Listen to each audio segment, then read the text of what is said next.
Here's a check of today's top headlines, the news you need to know before you head out the door. President Biden is set to hold the first news conference of his presidency this afternoon.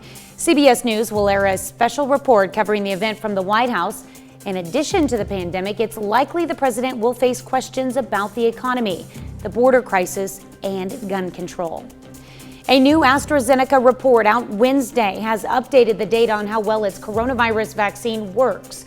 The drug giant now says its vaccine is 76% effective in preventing symptomatic disease and 100% effective against severe or critical disease or the need for hospitalization.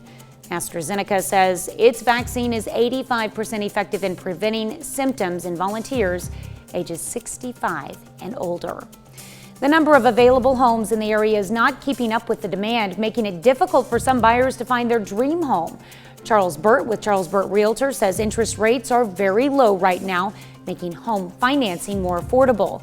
But there's no homes to finance. Burt says 5 years ago they had 1,200 listings for available homes in the area. This year there's only about 300. Despite all the new construction, Joplin's Planning and Development Director Troy Bolander says space is limited. St. Louis community loses a hockey legend. Bob Plager is dead after a two-vehicle crash yesterday on Interstate 64. Local police say Plager was rushed to a hospital from the scene but did not survive. The Ontario native was a member of the St. Louis Blues inaugural team during the 1967 season. He suited up for the Blues for 11 of his 14 years in the National Hockey League.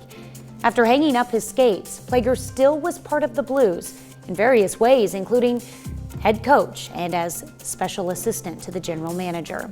Plager, who ranks 7th in Blues history with 615 games played, was 78 years old. That's a check of today's top headlines, the news you need to know before you head out the door. Showers this morning, thunderstorms going to replace that as we get around the late morning noon hour. Going to get some heavy rain to come down with that, with temperatures only in the high 40s, low 50s.